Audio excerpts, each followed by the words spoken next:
anyone that can make your answering machine vibrate on the table and move because they're yelling so loud, you don't need to be with that person. No, that's a clear sign it's over.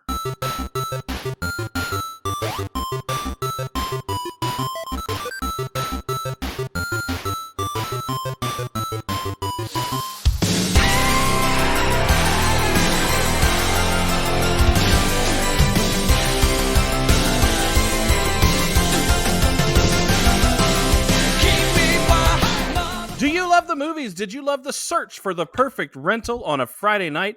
Did your parents have all the premium channels? Do you search through countless streaming services for the perfect movie night? I know we do. Welcome to Mike and Anthony's Soda Pop Culture Club. Me, Mike, along with my co-host, Anthony. Check out Channel 9, the breast exam. Woo! Oh, bring our take on a classic movie every Monday from the 80s, 90s, and beyond, during which we will play the game and open up a six-pack of favorite scenes. We also point out a couple of generic scenes as well. At the end of the show, we will rate the movie 1 to 24 cans. 1 can is for getting your TPS report and countless bosses telling you about it. And 24 cans is getting your algorithm right. Like in Superman 3. That's 24 cans for this. You don't relate this shit very well. But if you get the algorithm right, he fucking doesn't lose the money, right? I would think 24 cans would be, Jennifer Aniston watching Kung Fu. There you go. sitting in bed with Jennifer Aniston watching Kung Fu. But before we get to all that, we have a Patreon. If you like cool stuff and topics, then we need you to join us on Patreon. Plus, if you are a patron, we listen to your suggestions. So if you want us to do a movie that you would like us to do, like something you want, the best way to do it is join our Patreon and suggest that, because eventually we'll probably do it. Also, we still have our Fast Pass, so if you wanted that, you can still do that. It's a $25 donation to our Venmo or PayPal at Soda Pop Culture Club.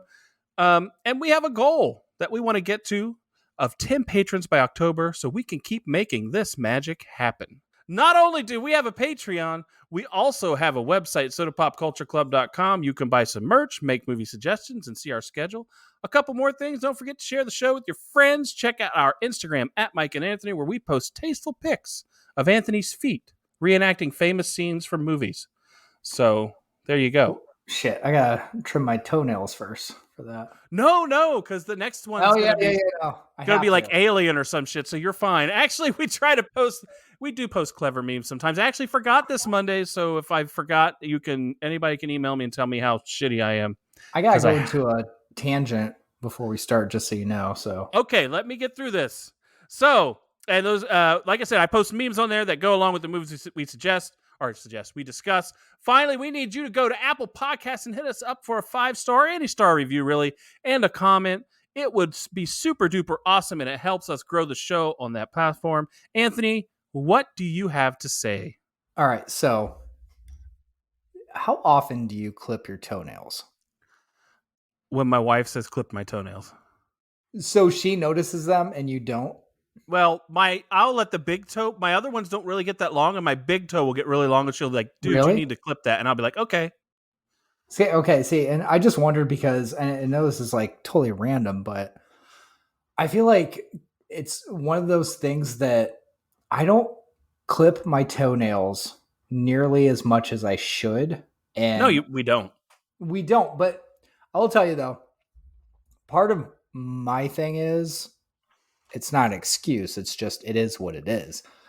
Like I don't walk around barefoot, I know you do.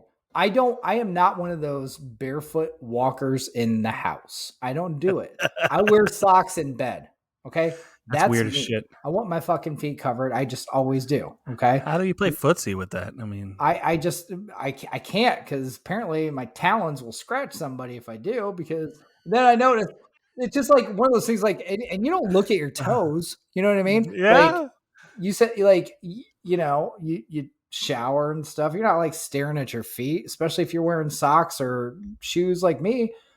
And then you're putting socks on one day and you realize, holy shit, I gotta cut those. Or you start to feel it's like, fuck, I gotta cut that. Those need groomed. Like, I feel like that is just something like getting your oil changed. Like, I need to put a reminder on my calendar how often. but I don't even know what to put. Like, how often are you supposed to trim your toenails? I don't know. That's a good question. I would actually, I would love if somebody would like message us, leave a comment about that. How often do you trim your toes? Okay, you guys send us your emails on how often you trim your toes. No pictures of the toes though. And while you get to doing that, I'm gonna hit the fingernails. Like, you get that, you see your hands and shit. And it's like, I need the fuck that. Yeah, no shit. But while they get to that, I'm gonna play the trailer. Sorry, I just had to.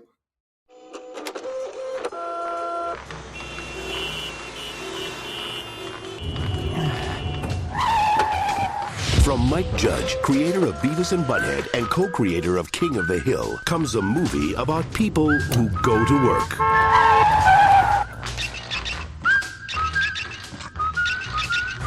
Who are part of a team. And remember, next Friday is Hawaiian Shirt Day. Okay, but I could set the building on fire.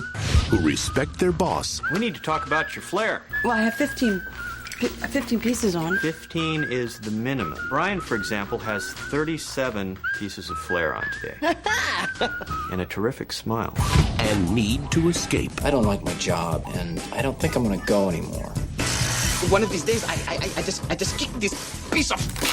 I'm thinking now it might be more fun to just get fired. And I've always wondered what that would take.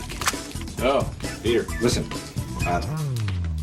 Well, it looks like you've been missing quite a bit of work lately. Well, I wouldn't say I've been missing it, Bob. That's just a straight shooter with upper management written all over him. We're going to be getting rid of these people here. Mr. Samir, not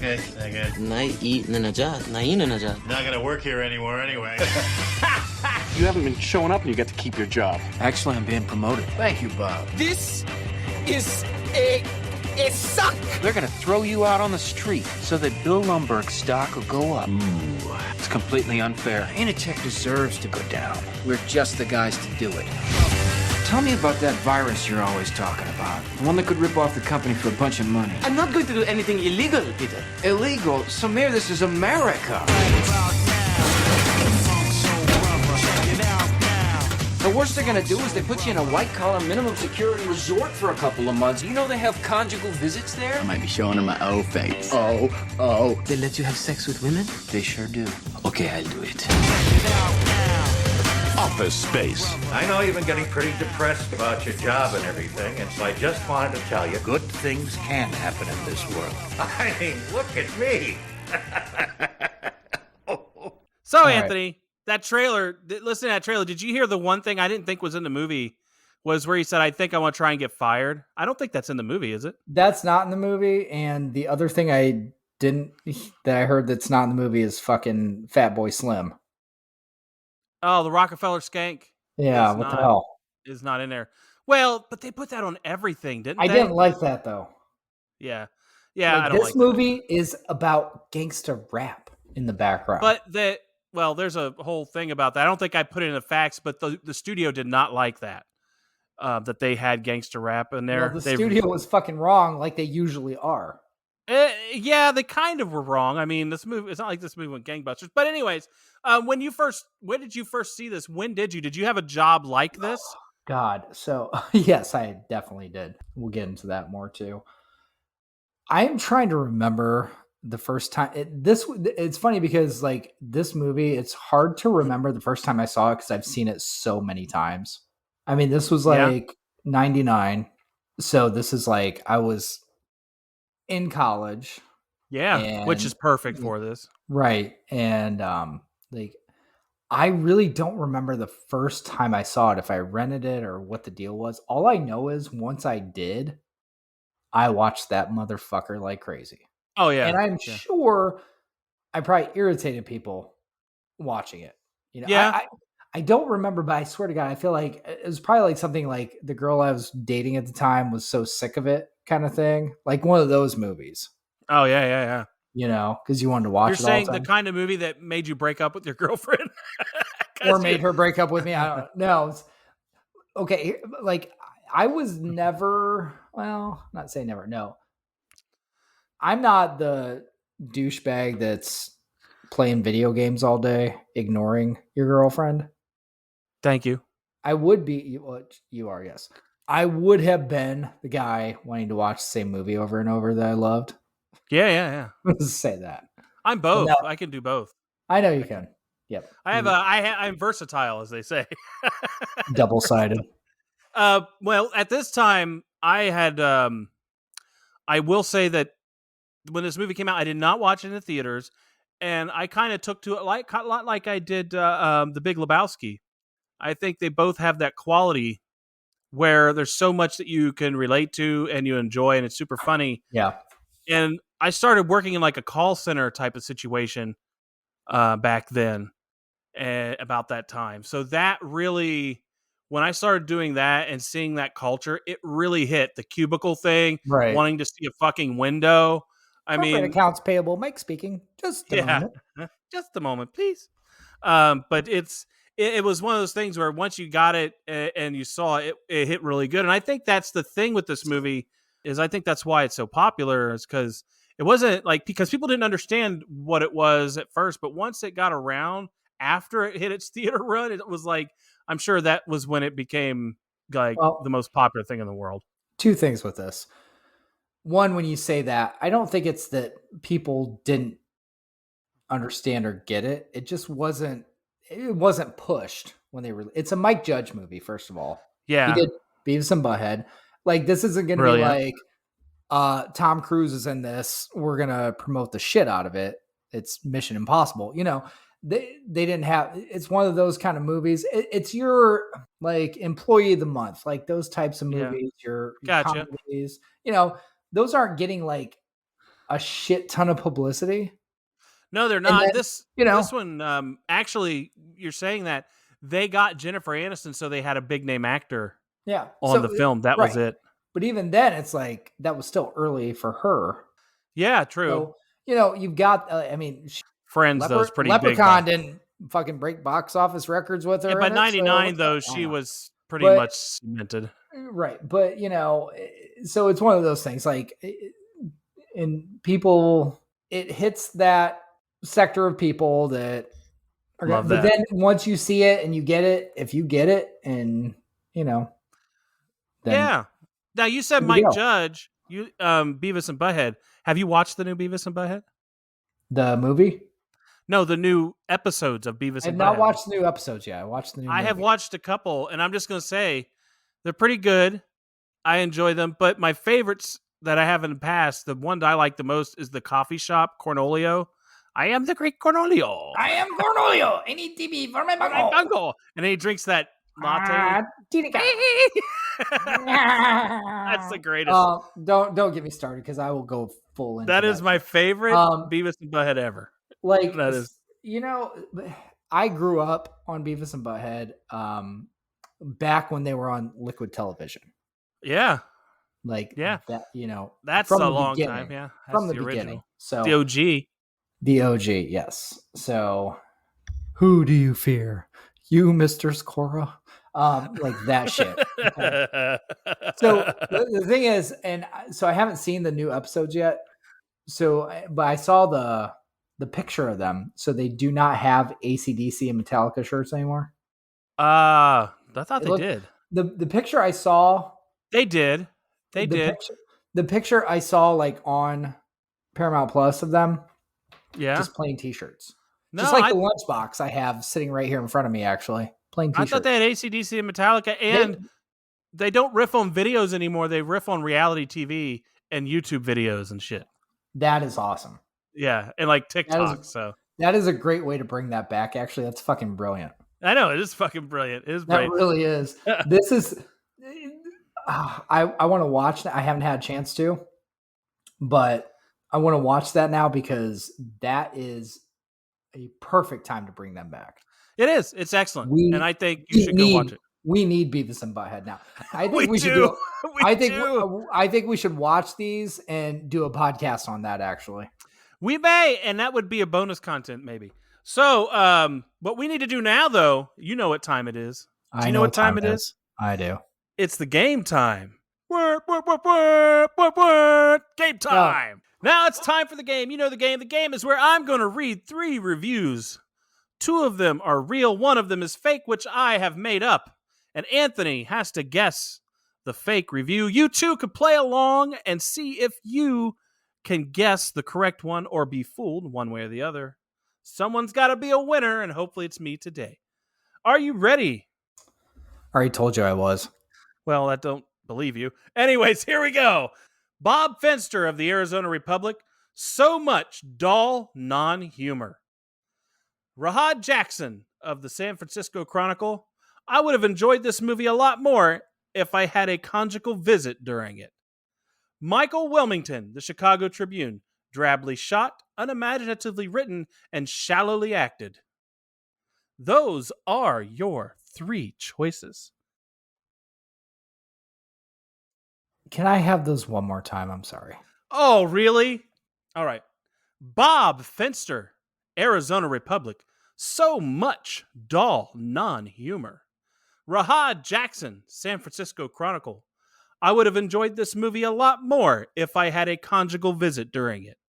Michael Wilmington, Chicago Tribune.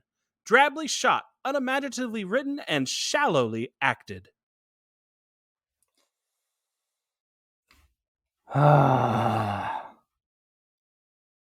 I'm gonna have to go with number 2. And why is that? Because I know you were fucking with me on that one.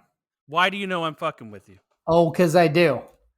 Okay, he's right, but I Yeah. want to know why you know I'm fucking with you. Why am I fucking with you? Well, I feel like I shouldn't say that because I don't want to spoil anything. Okay, do you know who Rahad Jackson is? Do you know who Rahad Jackson is? I know what he's in, motherfucker, and I do. Fuck! Yes. You got me. Oh! Well, he's Don Cheadle's character, isn't he? As soon Boogie Nights? as I heard that, but then I was like, hold on. I knew, but the first. How did you know that? I figured you'd be such a dumbass you wouldn't know that. You're a dick, man. I'm not buying you Legos anymore. Oh, fuck him. Fuck him. Now it's time for Anthony's breakdown. Go ahead, Anthony. Here we go. This is our breakdown by the numbers, directed by Mike Judge and starring Rob Livingston, Jennifer Aniston, Gary Cole, Stephen Root, David Herman, Ajay Naidu, not going to work out anymore, Diedrich Bader, and Mike Judge. Office Space was released on February 19th, 1999, taking in $12.2 million at the box office against a $10 million budget. It scores 7.7 out of 10 on IMDb and 80% on Rotten Tomatoes. That is a travesty. This should be like 98% of that. Oh, I agree. I agree. But you got to think it's when it came out, who watched it, what type of people watched it, and people are assholes too. So yeah, I would agree. So I want to go with the fact I have here, which is about Mike Judge. He's a former engineer, and he had a job where he alphabetized purchase orders for 2 to 3 weeks for 8 hours a day, which he described as god awful. The fact that he couldn't daydream nor talk to someone without losing his place in the alphabet made it distinctly bad. And that was kind of the impetus for this movie and how god awful people feel in their jobs. Well, you know what? I think it's funny you say that too, because it kind of makes you wonder that like the people that are most bored in their jobs are probably usually the most creative. Yeah, true. Because they need that outlet and they don't get. So I really feel like you should find out, like, if you were like a manager at a place, be like, gauge how bored people are. Be like, okay, you're fired. Go do what you actually want to do. Oh, that's how you fire people? Like, you got to go do it. Competent? No, I mean, like literally, like give that whole up in the air speech that George Clooney gave. Yeah. Go find your passion. Go do what you want to do. Up in the Air, great movie, by the way. This is your chance to go do what you want to do. Be the chef that you wanted to be. Isn't that what it was? Yes. Exactly. Yes. Be the chef you wanted to be originally. Wow. And Hey, that's chef. a great movie. Anna Kendrick, that's a great movie. That's a great movie. I suggest us doing that someday. Love that movie. Peter Gibbons is a frustrated and unmotivated programmer who works at Initech. He is friends with coworkers Samir Nahanajar, like you said, not going to work here, and Michael Bolton. Nayanajar. Nayanajar. Michael Bolton. And coworker in the office, another coworker in the office is Milton Wadhams. The way that is on there, Wadhams, that name just gets me every time. A meek collator who is mostly ignored by the rest of the office. The staff suffers under top-heavy, callous management, especially from Initech's vice president, Bill Lumberg, whom Peter hates and avoids confronting. As a last-ditch effort to keep his girlfriend, he agrees with her to have hypnotherapy to fix his depressed state. Did you just say hypnotherapy? Hypnotherapy. It sounded like hypnotherapy. If I said that, then I was thinking of John Flaherty or something. I don't know. Fuck, I don't know. That's what it sounds like. Hypnotherapy. Maybe I did. Maybe, I'm sorry to be the grammar police. Okay, if you have reading levels 1 through 5, I'm like a 2. Yeah. You are. But I want to say this right off the bat. This movie does a great job from the beginning of showing us how soul-crushing these people's lives are. Yes. Like these jobs. I mean, I don't know. Samir, I don't feel the soul crushingness as much. He seems to be like, whatever, I'm getting paid. Where else would I be?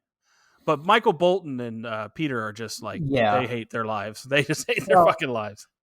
So I've already got my first 6-pack because which kind of intertwines with that. Go ahead. The intro showing them on their commute to work. It's fucking amazing. Like, and I think we've all been in each one of these person's shoes at different points driving. Yes, we have. To work or wherever. But you've got Peter stuck in traffic, switching lanes over real quick. Once the one lane starts going, and then stop real quick. And then the other lane finally fucking starts going, and then he gets over, and then stop. Other lane goes, and he finally sees the fucking old lady on the walker who has already passed him.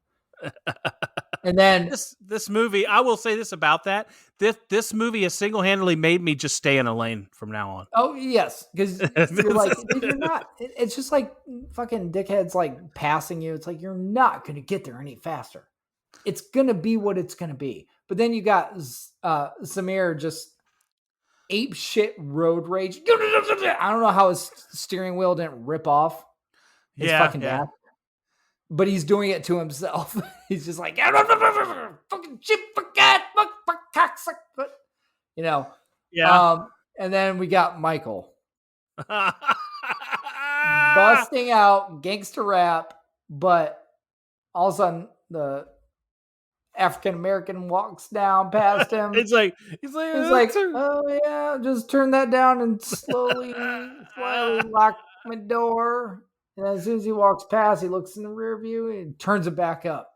So is Can't talk to my mother, so I talk to my daddy. So that's a question: is Michael Bolton racist? He is profiling there a little. He doesn't know that person. Don't know if he's racist or just a pussy. He's socially ignorant and probably slightly racist, right? Because that's just how that works. So it seems like Well, Zamir is one of his best friends. Samir. That doesn't mean anything. He could still be a prick. Doesn't? No, he could. He could. He could still be a prick. I've seen it. I think Michael in this movie is probably more racist. He's probably like me. He's like, if I'm racist, it's more against white people. Yeah, that's true. Like I swear to God, I've always said that. Like, if I'm racist, it's against white people. Because I know all the shit they're into, and I hate it. The people I hate are fucking white. Yeah, it's like, I hate myself. Okay, so fuck it. But no, I will say with Samir, put that as the tag on this episode. Fuck white people. Samir in this episode is interesting, though. Like you said, he's getting angry on the road rage. But like I said, he's the one who's probably most comfortable working their job. Like, the one who's like, I'm just going to work because I have nothing else. I'm fortunate to have the job. But that's the only place you see him have an issue, I would say, is when he's out there. So, yeah. He didn't have an issue until later in the movie, but we'll get to it. So is that like a stereotype there, though? No. I don't say No? that's how he was in the movie. I don't know if No, I meant in the movie. Is that a stereotype? I think so. Okay. I think it might be Okay. playing up stereotype, but I think they do that on purpose in some Yeah. ways. That's why they have Michael doing what he does, because they know there's a lot of people out there who are this way, and they wanted to expose that type of behavior in a person, and I kind of like that. I think it's interesting. It's good to talk What? about. Now I have a Rapping six. as a Yeah. white person before Eminem came along. Well, Eminem had come out at that time, Oh, when did Eminem come out? 98 or 97. Okay. Like the first album came out for sure.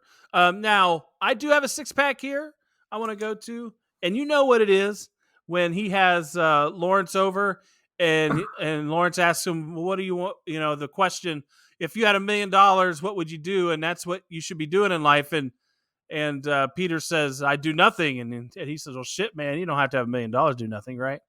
But then Lawrence, Yeah, right. Hold on. I'm glossing over that part. Lawrence said his first. Oh, but Lawrence says, yeah, I'll tell Lawrence. you what I do. Before that, here you go. Go for it. Say it. 2 chicks at the same time, man. Yes. So here it is. What's it's the $1 million question, Anthony. But let's get this right though. Hold on. Let's flesh this out. Let's get this right. Top chicks double up on a dude like me. Take $1 million to get top chicks to double Yes, up on and a dude then like me. Peter's, I would do nothing. Well, shit, man, you don't do nothing. My cousin, He's broke, don't do shit. he don't have no $1 million. Good thing. But that brings up the $1 million question, Anthony. If you, what's your answer to that $1 million question? What is it? If you had $1 million, what would you be doing? I tell you what I did with that $1 million. I take half of it and invest it and slide the Say, come on, man. What would you do? $1 million. You know what? If you were yourself back then, when before you're where you're at now, in the time when you could have made a choice. Get Rob Thomas to play my birthday party. Really? You'd be like fucking Spicoli. I would be Spicoli. Fucking Van Halen, except Van Halen's Rob Thomas. Let's start off. I've got Match Mix 20 at my party. Let's start off with what you would do. Oh, me? We've had this conversation. I tell you what I would do. I want to know what you would do. I would probably work at a golf course mowing grass so I could golf every day for free and just live off the money. That's it. That's close to what you told me, but not really. You actually would not do that. I would do that. No, why wouldn't I? With the $1 million, we've had this specific. What did I tell you before? Conversation what did I tell you before? Would ultimately lead to your fucking divorce. And I can say that. Oh no! I once said. Okay, I can say that. Okay. I once said to my wife, if I won like no, you said this to me. Well, yeah, Powerball. I said no. I said if you want $1 million. Is it the thing where I go to a beach in Jamaica and smoke pot for 2 weeks? No. Okay. You want to do that? No. My wife said no. If I can't go to a beach and smoke pot, that was before it was legal in the States, by the way. What did I tell you? I don't even know. I'll tell you because I remember this. Okay, what did I do? Not 2 chicks, right? You said no, you dumbass. You never even brought that up, loser. No, you said if you won $1 million, you would factor out your salary right now and just do nothing for that many years, and then figure out after that what you wanted to do. Oh yeah. Because I'd make so much money in that I could do whatever. But honestly, I've thought about this more recently, and you've got to change a heart. The mowing thing seems a little more feasible. So there you go. I'm just saying, it just does. You do realize if you win $1 million, you're getting divorced. Why? So, because your wife will fucking divorce you over your decisions.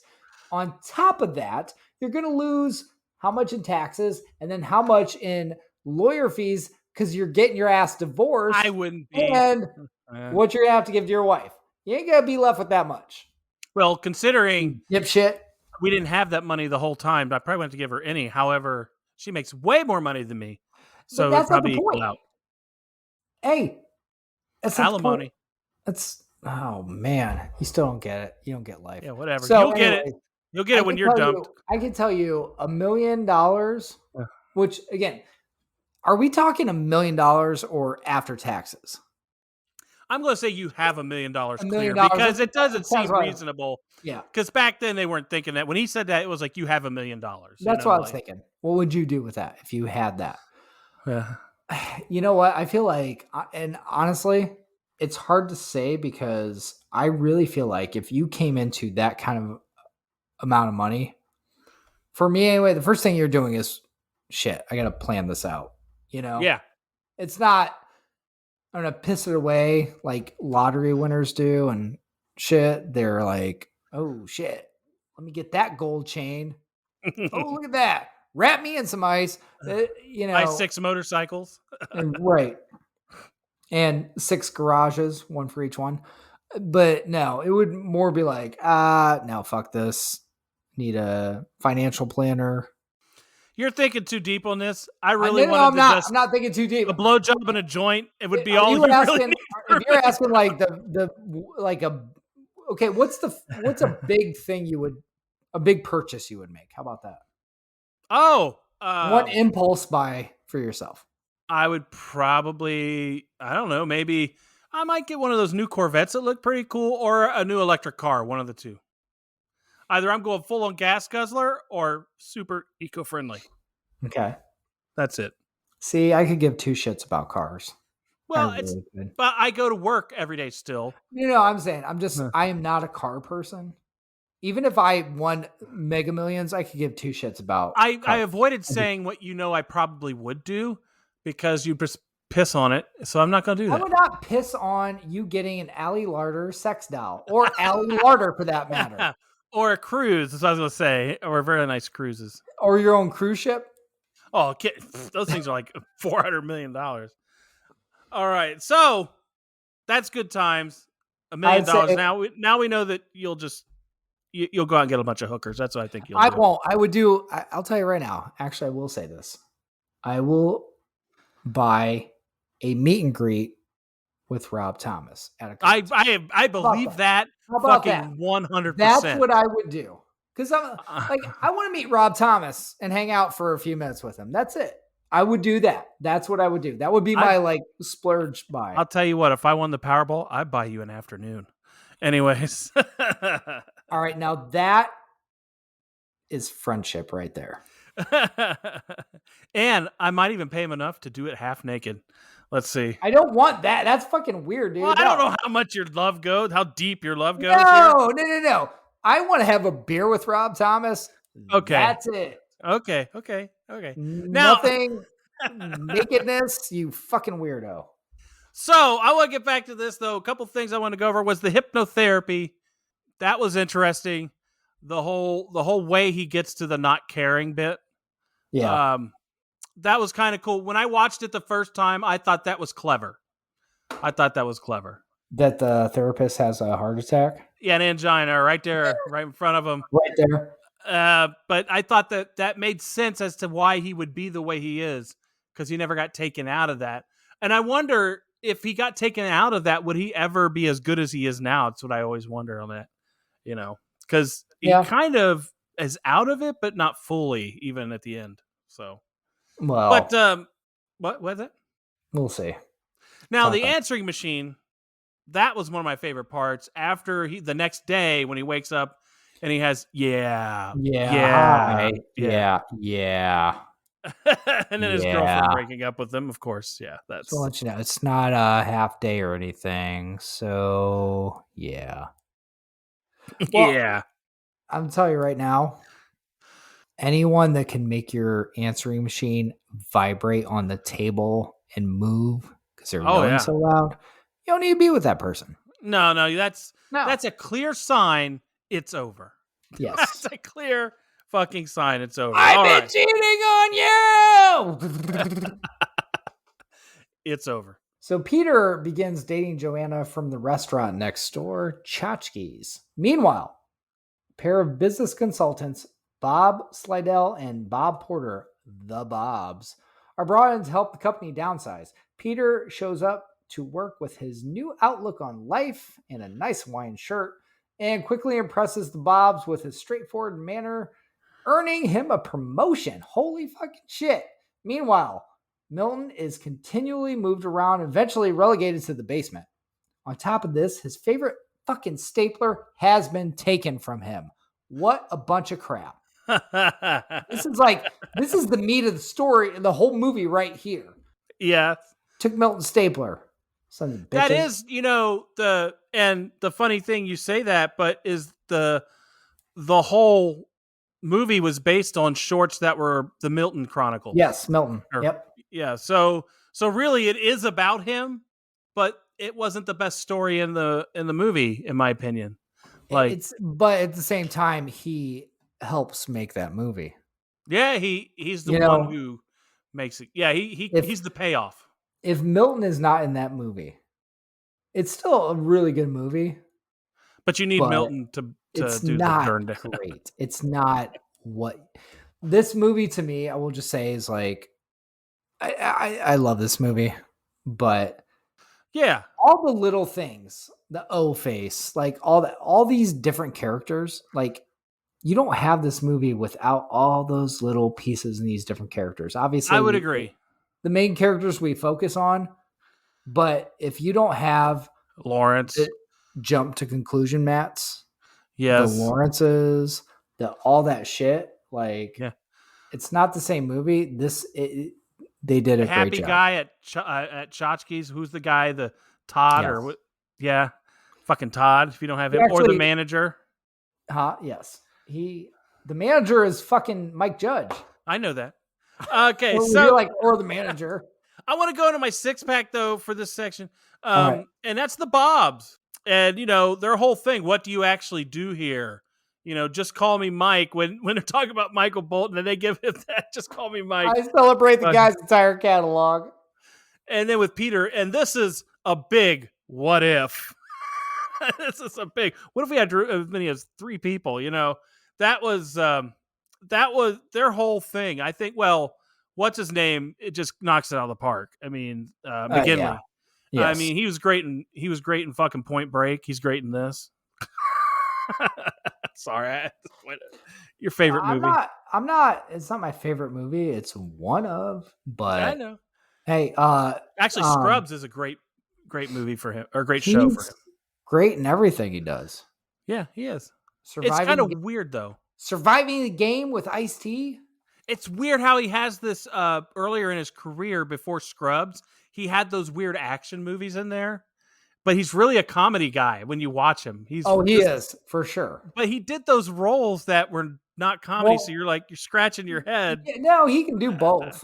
He can totally do both. It's like I was watching Stargate, and there's that one guy who did Love Stinks, that movie, and he was in that, and I'm like, and he was one of the meaty soldiers. I'm like, what the fuck is this? Why is the guy who's in Love Stinks and is a real douchebag or a real dipshit, really? Why is he in this? So, he's one of those people that, I don't know. He should have been doing comedy his whole career. But he can do both. That's the thing. Guess. Well, he has that. He played a sergeant. What did he play in? Tough. It's tough. It's tough to do both. Like, a lot of actors, it's like, you know what? And I don't even want to say Was he in Platoon? Was he in Platoon? I don't remember. Fuck. Oh, see. I can't remember. Look it up. But I'm not going to. You go ahead. I'll look. I hate saying this because I don't want to say you're one or the other or anything like that, because I do feel like a lot of actors could do both. They just don't get that chance, or it's kind of like once you get typecast and you're really good at something, that's your niche. But he really can do both. Yeah, he was in Platoon. Okay, he was in Platoon. He was in The Rock. He was in Wall Street.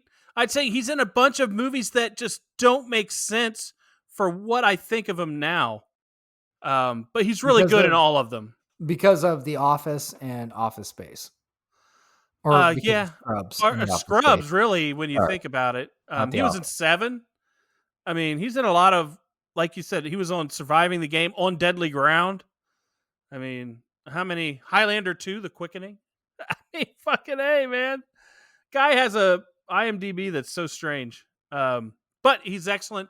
I love him as a Bob, and I love the Bobs here. So I just want Me to. too. Agreed. I also great. love Bobs the are new. great. I do. I also love the new Careless Peter. What do you think of the new Careless Peter and how they pivot to his new outlook in the Bob's interview, ignoring Lomberg, the montages, all that? Well, I think it's funny because Peter, you want to be like that, but you can't be like that at work, right? Yeah. So the not giving a shit attitude, he obviously takes it a little bit too far. Yeah. A little bit. Yeah, definitely. Especially, well, when he meets Joanna, she's like, really? What are you going to do for money? Like, I don't know. I don't know. I haven't Hey, thought pay about bills. I really like paying those. Like, I mean, but then once you ask her about Kung Fu, it's like she forgets. Oh, done. Like, fucking A, Kung Fu, whatever. I'll take you dinner. Then we'll go back to my place and watch Kung Fu. Do you ever watch Kung Fu? I love Kung Fu. Channel 39. Totally. Have you tried this on a woman? Is this why you're... Have No, you tried to... No, I don't watch Kung Fu, so no. The Kung Fu pickup doesn't work. I've never tried it. But I will say the other thing, his meeting with the Bobs is where he really says a little bit too much. And you have a thing here about his meeting. I do.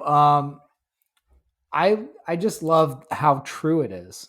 He breaks it down for them. And he's like being completely honest, which is funny because like in work settings, when you have management come in or any higher ups, nobody's going to tell you this shit. But at the same time, you actually, it's funny because when you really think about it, like if you are in management, you want to know this shit, but people ain't going to tell you. But they ain't gonna tell you. But if somebody actually told you, you'd probably fire them because you're doing 15 minutes of actual real work in a day. What do you do for the first hour? I just space out. I just space out until it's time to go whack off in the bathroom.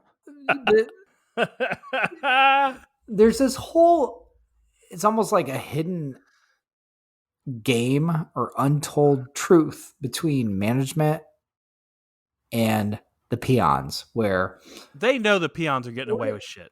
We're going to tell you what we're going to tell you, but we're not going to tell you everything because if you did, you would fire us. But if you fire us, you're going to have to hire other people that are going to do the same shit or even less. You get into that thing. And management's like, well, we just want to know what we can find out because we have to report to other people and we need to get some numbers together.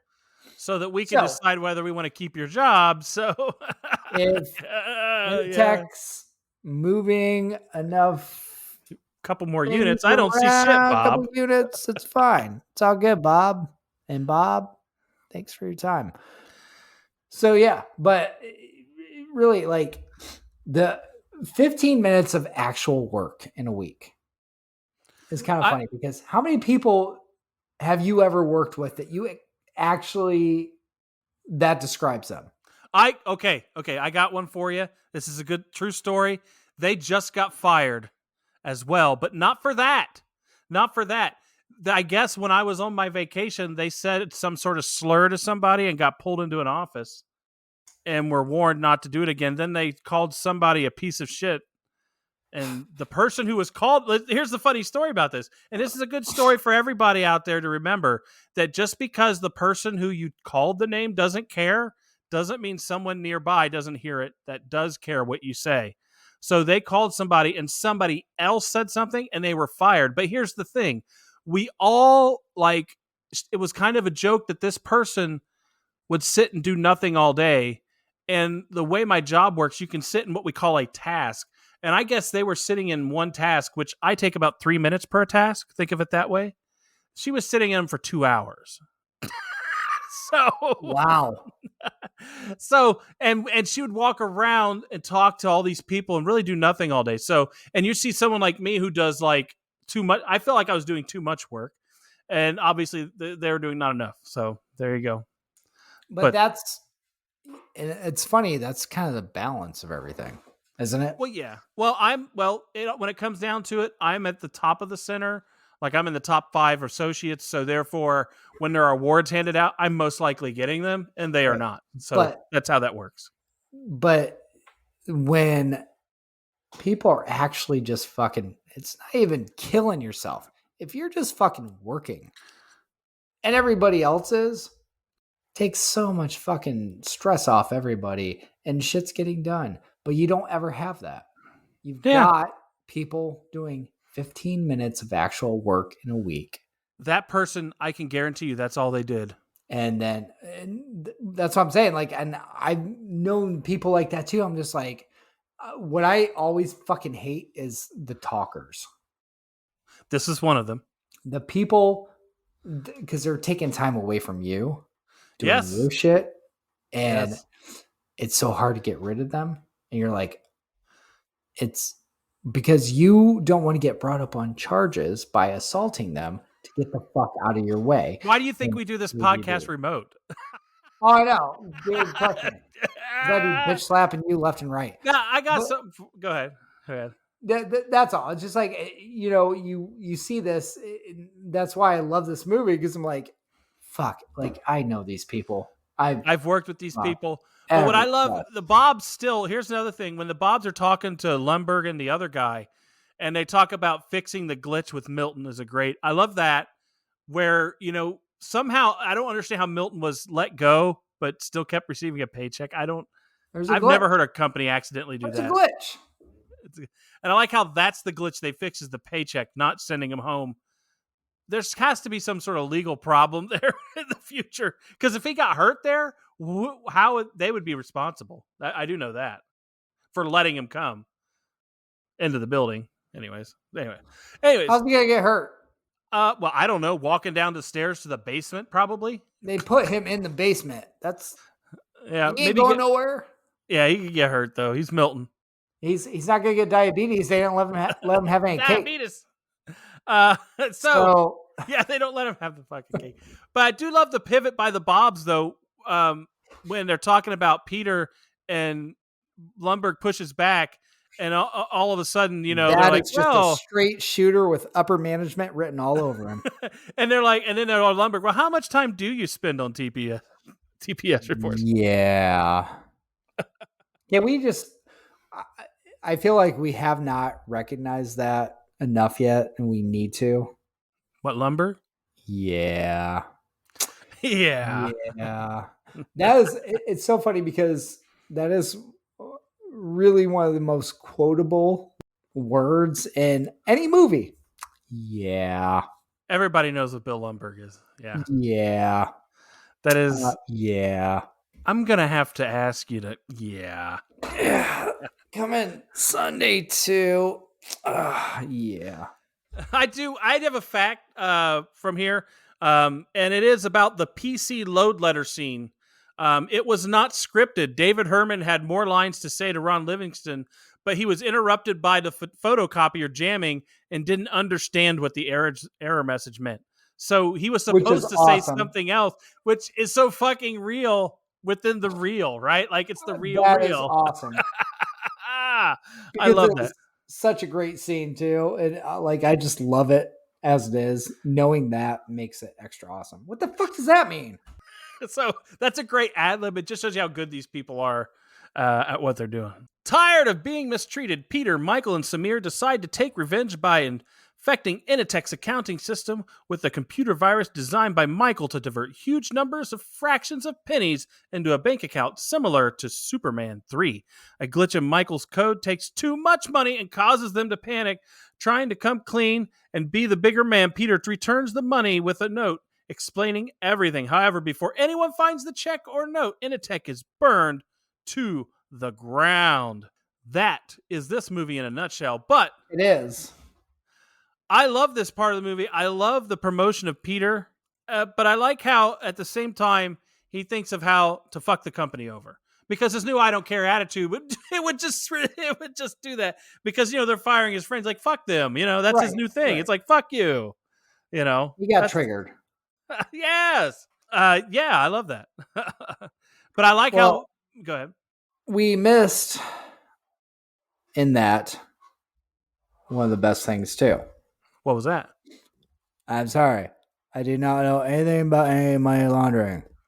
Oh, well, we'll get to that. Well, yeah. When What am I going to do with 40 subscriptions to Vibe?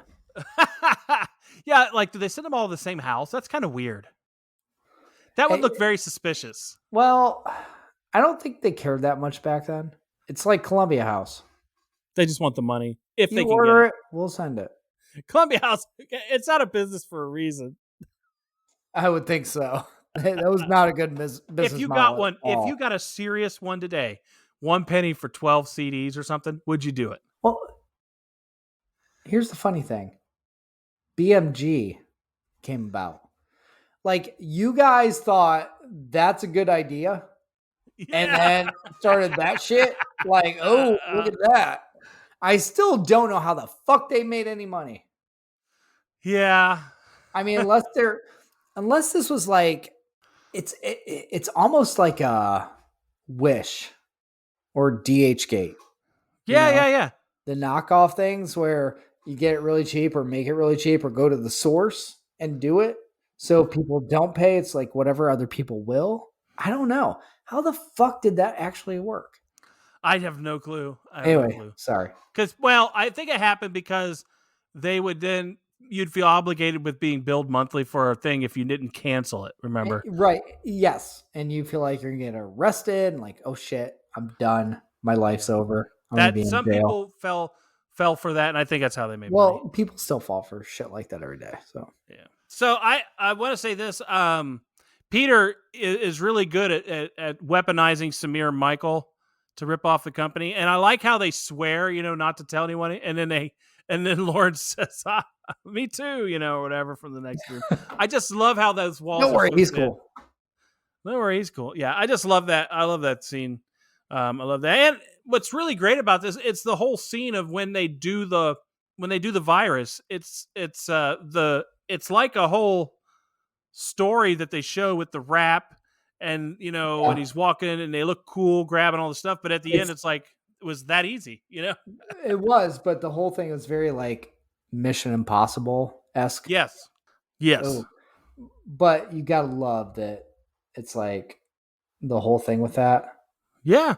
This is not like plans to overthrow the government. This is a fucking floppy disk. This is a 3 by 3.5 inch floppy disk. Yeah. Well, it's just weird back then. That was still a thing. It was. That's what I'm saying. I love that. Like, oh man. Taking the 3.5, sticking it in the Mac. Boom. Done. Virus uploaded. It was weird because you did, now people, it'd be a thumb drive or something like that. I mean, all that was missing right there was a Staples That Was Easy button at the end. Yeah, and it wasn't invented yet, I don't think. And it wasn't invented that. So you're a fan of the barbecue, it sounds like. You're a fan of the jump to conclusions, Matt. Am I? Oh, I am. Yes. You like that, Matt? I thought that was the worst fucking idea I've ever seen. I think it's funny. It is. It's the worst fucking idea I've ever seen. But the fact that he is, first of all, so happy that he almost died and is in a full body cast. Yeah, getting hit by a drunk driver sucks. But that's the whole thing about that. Like with this movie, like he's out of that job. Well, he already was. He got let go. He got shit canned because they can't understand. He deals with the goddamn customers. Can't you understand that? So the engineers don't have to. But it led him to fulfill his dream of doing his prototype of the jump to conclusions map. Well, I mean, would you take being hit by a car by a drunk driver if you could get a 7-figure settlement? No. Not if I'm going to be in a full body cast and I don't know what's going to work after that. No. Okay. Well, let's say your dick works after it. Are you okay? You want to do that? But here's the thing. What if your dick works and nothing else does? Well, what else needs to? That's the question. At least one hand. I don't know. Like, what the fuck? Yeah, you get one hand, both legs, and your dick works. Okay. But seriously, like if you were, I'm going to tell you, like being in a full body cast, that doesn't sound fun. Yeah. Like everything's broken. No, that doesn't sound fun at all. No, not with that headgear shit and all that. Is this, in this party is where we see the O face. Oh. Yes. Is this the first time? It's the first time I think I'd ever heard of it.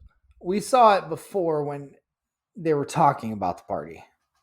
Yeah. I think I'm going to get my O face. Asking that new girl from logistics. Things go well. Might show her my O face. Oh. Yeah. So that right there, is that the first time we saw that? Yes. I actually used to have a t-shirt of that. I don't know what happened to it. You are obnoxious. You would have that. I did have that t-shirt. Yeah, it was good stuff. So their final day, they've put the virus in, all that stuff. They get to their final day, and they take the printer. That's my next 6-pack. The whole printer scene. I think really both of us could probably call that a 6-pack. Oh yeah, you could. But this movie, this is chock full of 6-packs. It's hard to actually pick. Yeah, it really is. I would say it is, but this one is definitely one. The way they shot it was to make it look like it was a mafia thing, where Ron Livingston was kind of like sitting back and telling them what to do and watching them make the hit. That was actually very intentional, the way that was filmed. So, awesome. It's a really good scene. I love it. I love the music. I love how dude gets so angry he gets on the ground without the bat and just starts hitting it with his bare hands. It had to hurt like a motherfucker. Yeah. If he was really hitting it, it would. Every time I see that, I'm like, you're going to cut your knuckles. Like, what the? Like, you can't just do that. But I get the rage. I get it. Yes. I got a 6-pack. Go ahead. Based off of that. After they're partying in the apartment and everything, drinking their asses off, breakdancing and whatnot. And they're Michael and Samir are walking out of the apartment. Samir, back up in your ass with the resurrection. Love that. Oh my God. That is just still amazing. But he could dance. He actually could dance. He was breaking shit down for sure. They said he was breakdancing during the filming out on the street with some guys and used those same moves in the movie. I believe it. That's kind of crazy. But him saying that when you heard the song over the dance party, it was like, oh, that's classic. It is. He's pretty good. I like that. That is one of those great scenes. I'm a big fan of that one. Now I want to get into his relationship with Joanna a little bit because, he ends up telling her about the plan and she says, well, you're stealing. And I like his explanation. I like how they do this. It's like the give a penny, take a penny tray. Right. You don't you take a penny. You don't take all the pennies. 7-Eleven, give a penny, take a penny. No, not the March of Dimes, whatever that was. The other one said the kids jar. not the jar, the tray. Not the tray. But I love that. And one of the other things about their relationship, what gets rough, because that's on their way to that cookout. And during that cookout, he hears from the Lumberg fucked her. He hears Lumberg fucked her. And I think even with his I don't give a shit attitude, his world turned red. Yeah. And of course it's the wrong Lumberg, right? Right. Yeah, right, of course. But that asks me a question. Do you like to be in the dark of your girlfriend's or partner's previous partners? Do you like to be in the dark of that? I don't really care either way, unless it was Lumberg. Unless it was Lumberg. But what if it was your mortal enemy like his? Like, would you care if you found out it was someone you're like, oh shit, that person? Well, here's the thing. My mortal enemy is you, so I don't think I have that. That's not happening. But no, I don't have a mortal enemy. Do you? No, but I'm sure there's somebody out there that or do you have not even mortal enemy, but do you have friend or foe? Anybody in your life that you were like, if the person I'm with bang them, I'm out? I'm sure there's somebody. Is there? Yeah, it'd have to be case by case basis. So, yeah. But I'm sure there is. I'm sure there's somebody out there that I'd be like, oh, I'm out. I did not know that. I'm out. I guess that's my thing. Like, do you have Do you have that issue? But it would have to be recently, which would be a whole other issue. So that's the thing. Well, I've been married for a long time. That's what I'm saying. I think that makes a big difference if it was somebody recently, because time heals a lot of wounds. So if I found out 30 years ago, like some high school tryst, I'd be like, oh, whatever. But if it was recently, let me just say it would add a this. different twist. Yes, if I found out that my wife had sex with somebody that beat me up in elementary school, it'd be weird. It'd be But weird. I don't think that's possible. So I don't know. I don't know how that's possible. You're right. So what I was going to ask you, did he lose his hypno thing because he cared about Joanna's past with Lumbergh? All right. I feel like it just wore off. I think it was a cheap hypno session, and his ex-girlfriend, who was his girlfriend at the time, got it on Groupon. Groupon. But I think what it did is it didn't wear off. I think it stayed, but a little of other attitudes kind of came up around it too. So he still has an I don't care about certain things, but he now has some care. Like he cares about the right things. Is what I think it wore off because he got on point after that. True, but he now works in construction, so I don't know. Once he realized I might be going to federal pound me in the ass prison. Okay. Do you think the fear of that whole thing rushed it out? Hypno is done. Now, Joanna, one of her final scenes that we get to see is her expressing herself to her boss, and the whole flare thing. I was going to ask, why do they not tell you what the minimum is? Oh, he's got a flare. He's got a pack. Do you have 13 pieces of flare or whatever it is? I think it's 15 actually. 15 pieces of flare. Pardon me. 5, 6, 7, 8, 9, 10. Oh, is it 13? I have. Oh, wait. There's another one under there. 15 pieces of flare. I got 15 in the box. It's 15. If 15 pieces of flare is the minimum, yes, why do they give her shit about it? So, but I have to interject here for anybody listening. I have this little office space box of flare that a good buddy of mine, Kyle. Hey, Kyle, if you're listening, got me this years ago. And it comes with a little booklet and pieces of flare, all the little buttons. That's pretty awesome. From Office Space. It is pretty badass. I've only opened it a couple times because I wanted to keep it on display. But it's pretty sweet. And we've got this guy right here. I'm holding it up just so Mike can see it. Yeah. Do you know, here's a little side that is not here as a fact, but he sued the production company because they made a book with his picture on it and those buttons and stuff. Oh, and really? He lost the suit. But he lost the suit because they owned the rights to his image with the movie. So he lost it. But he didn't think he agreed to that when he made the movie. Can I show you the worst one? Yeah. Oh, somebody haven't even touched on this yet.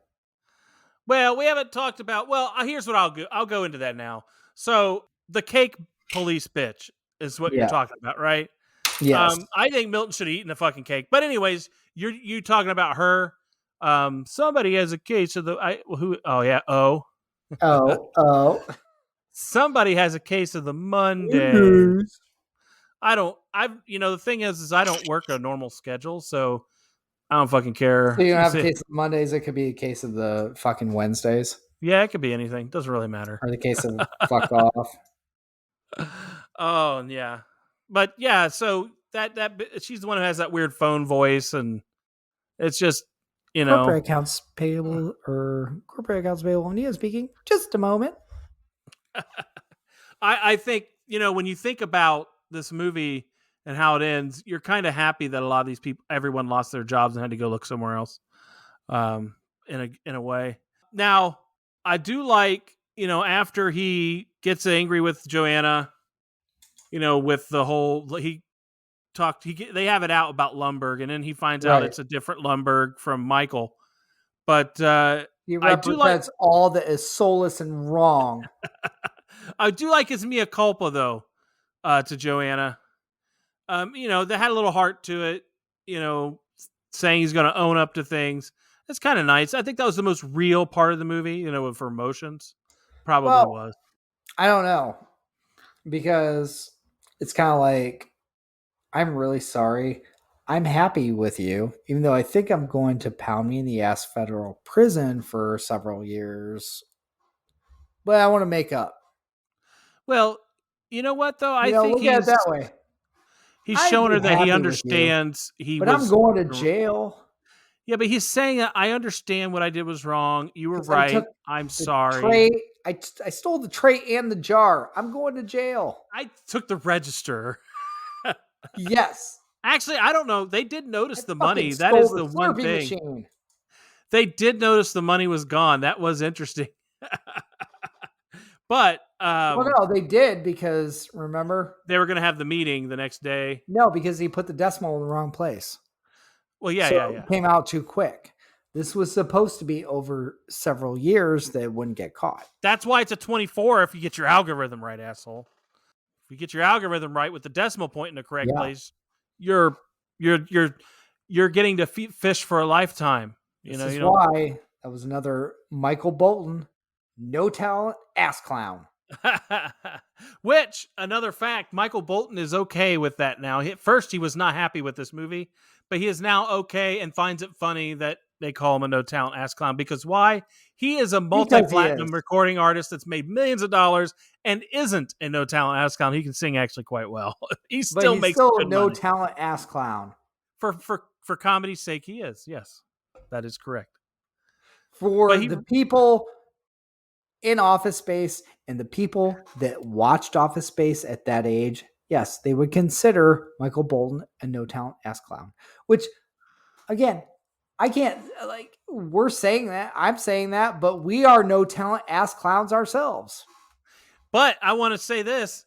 In October 2018, the term ass clown was officially entered into Webster's Dictionary, crediting writer Mike Judge for first using it in Office Space. So there you go. Yes. So I want you to go into your six pack because I kind of was going to say something about this, but I think you want to talk about this guy. Milton, just Milton. He is absolutely a six pack in this. We already know the history of, the character, Mike Judge's character. He nailed this character and was absolutely amazing to watch in this movie. And what he added to this movie just cannot go without saying. It was amazing. The whole movie is great, but Milton, are you fucking kidding me? I mean, Stephen Root, the actor. Yes. If you want to see how different this is, a more recent thing you could watch is Barry on HBO Max. It's about a hitman, and he's like he steers him to his jobs, and you could just see it is night and day how he really is in most things to what he built. It is so weird how he's just a totally out of his body experience when it comes to who he is as Milton. It's totally strange. I loved it. I love the stapler, the red swing line stapler. Great. He is a great actor. But when this movie was made, there was no such thing as a red swing line stapler. That's crazy. They didn't make it until like 3 years later because of the movie. Think about that. They had a market for it because people love this fucking movie. It's really funny, knowing that. Why did they paint it red? I don't know. That's a good question. Why did they paint it red? It said swing line on it. They were already using a swing line stapler. Why did you paint it red? Maybe because they wanted it to stand out for some reason a little bit more than normal. I guess that's the only thing I can think. They didn't want just a straight gray, gunmetal gray or something like that. It's actually, now I think about it, when you watch Office Space, it is pretty muted. They're in the cubes. Yeah. Ties, short sleeve dress shirts, which are horrible, that kind of shit. Maybe that is why. Yeah. Everything's pretty bland color wise. It's kind of like Dick Tracy. We can only use 6 colors. I'll say at the end, though, you notice how Peter does find the stapler in the rubble and says he knows somebody who would like it. Yeah. So he does keep it. Fucking A. Because Milton, really, when you think about it, he did the perfect crime. He ends up because he's trying to get that fucking stapler. He ends up getting the money. He ends up on a beach in the Caribbean, and Peter gets off. He ends up getting his severance pay. Oh, he gets his severance pay and a lot more, I'm sure. Because you never know how long these people have been working there. They might have some sort of unemployment too. Would you like to see a sequel just to find out what Milton did at that resort? If they could show us what happened at that resort, that would be funny. Did he actually put it would be a strychnine good in the guacamole? Netflix series. That would be a good Netflix series, like 4 or 5 episodes of just the Milton Chronicles of like him fighting with pool people, him trying to go on an excursion where he's on a boat, him doing different things. That would be great. That would be the. I that would would be like the that. All right, so I'm going to go into my generic. And my generic is actually Jennifer Aniston a little bit in this. At the beginning, she had some poor acting in a couple scenes. So for being the A-lister, I thought she was outperformed a little bit by the rest of the cast. Not the whole movie, but I thought there were a couple scenes where it was obvious that, I don't know, maybe she wasn't into it or the feeling wasn't there. It just wasn't right. Okay. Whatevs. I'm sorry. I'll give my generic, even though, like, I'm just putting this in here because I really can't give a generic too much. I could give another one if you want. I mean, I don't want you to. You already gave yours, bitch. Todd Duffy, the Tchotchke's waiter. It's the only thing I could pick is the generic in this movie because I hate when, and I know it's fake, but I hate when people are that fucking positive to a point that it makes you pissed off. You want to choke him? Yeah. Hold him under the water? Yeah. Yeah. I'm Shove with some you. extreme fajitas down their throat. Give him a case of the Mondays. And then at the end, he's like, "Yeah, get a room, you too," and flips him off. But he thinks it's funny. But like, and I'm only saying this because not that manic happy that he was, but I do know 1 or 2 people that I've known that are like that are so fucking upbeat that it just makes me sick to my fucking stomach. Yeah. Maybe that makes me an asshole, and that's fine. I'm okay with that. I will embrace that, but I can't just, oh, good God, just get pissed off. I get it. All right. So get depressed. So anyways, now we're on to one of your favorite things, right? It's one of my favorite things. You love this. This is one of your favorite things to do. It's better than the game at the beginning, even though I won. Yes. All right. So here we go. We are going to do memorabilia. What do you want to keep from this movie? What you want? Now here's the thing. All right. I put down the check because if it's real, I'd cash it. It's right? Not real. It's not real. Okay. So it's not real? This then is memorabilia. This is a fucking movie prop, so it would not be real. Okay. I was just going with that. So then what I would want is the jump to conclusions, man. Nice. That's a nice choice. That is. I hate it, but I think it would be great to have on your wall and be like, check out my tapestry. Are you kidding me? No, I'm going to tell you right now. If you got that, you're an asshole for not laying it down on the floor and playing it. I'd put clear glass on it though, so no one would mess it up. Because when you got people over and they're bored or something, or kids pissing you off, be like, go play the jump to conclusions, Matt. Go jump to some fucking conclusions. Okay. Okay, you're right. Out until you get to a good one. So I was wondering what you're going to say, because I was going to say the stapler and the printer are some obvious ones, I think, from this movie, obviously. Yes. That people know about. But kind of because it's more random and so hilariously outdated, I actually would want Peter's big screen TV. He and Joanna were watching Kung Fu on in his bedroom, because I would literally, if it still worked and the tube hadn't blown, I would use it to watch Office Space, and that's it on it. have it on there as a loop, but that would ruin it eventually. That big fucking 500-pound 42-inch TV or whatever it was. Yeah, those monsters don't exist anymore. Those monsters don't exist, and for a good reason. So there you go. Great, excellent work. All All right, now we're on to our ratings. This is where we're going to rate the movie. Like we said before, we're going to rate the movie 1 to 24 cans. 1 can. I can't even think about what my 1 can is. Oh, God, just let it go. They were stupid anyway. One can is getting fired from your work because you're outdated. And 24 cans is getting a jump to conclusions, Matt. Because it's awesome. All right, so I'm going to rate this movie. I love this movie. It's super funny. It does capture some of the soulless existence on faces in the corporate cubicle world, meaning you see it. Like, this are things I've seen. I live this. I've seen people. I think so many of us identified with this movie because of that, and that's why we love it. It's not perfect, but definitely is a classic. So I give it 20 cans. Oh. The claw. Sorry. That's Toy Story. I know. What Toy Story there? Or Liar, Liar. This pen is royal blue. So I gotta say, I grew up on Beavis and Butthead, and Mike Judge is absolutely brilliant. His take on everyday life and the stupidity of people and things and situations, they're like, it's in the same vein of what we appreciate about Trey Parker and Matt Stone for South Park. You know, they could just basically say, hey, look how fucking moronic this is, and just throw in your face what was already there. And they do a great job at it. And I love it.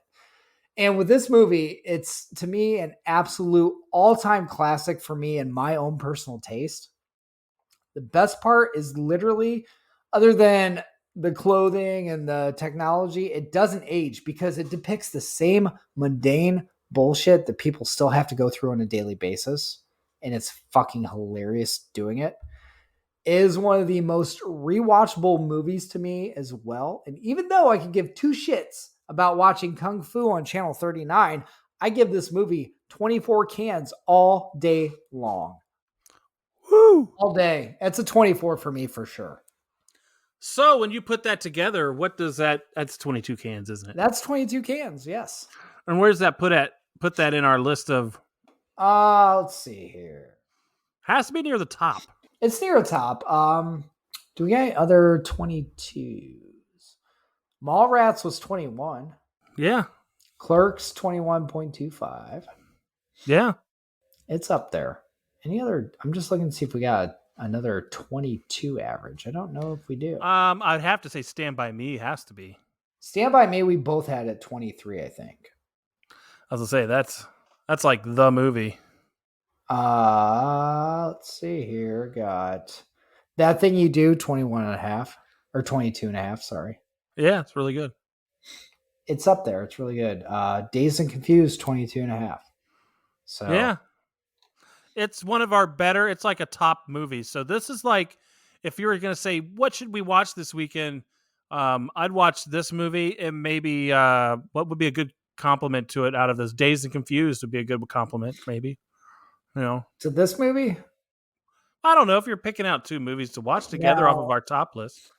No, a good compliment to this would be watch it, get drunk, and go watch an episode of Kung Fu. Destroy an old fax machine or printer that you have in your basement. There you go. That's a good Friday night, Saturday night. Bare hands. All right. So yeah, that's where it's at. That's pretty good company, right? So I think so. All right, so we would like to thank you for listening. We also want to remind you to join our Patreon so you can get some of that bonus content and other fun stuff. Remember, you can go to sodapopcultureclub.com for all things related to the show, including your chance to make movie suggestions. And our episode schedule is there as well. We are also on Instagram, Twitter, TikTok, YouTube, and we have a Twitch channel. Now, we want to give you a little tease as to what next week's movie may be. See if you can guess what it is. Try to aim it on our tits. Oh, wow. Oh, wow. Oh, jeez. Oh, that hit me hard. No, I don't know. As always, we want to thank you for listening. And Anthony just gave free advice. I mean, I guess that's what that was. Anything else? Don't dream it, be it. I don't know.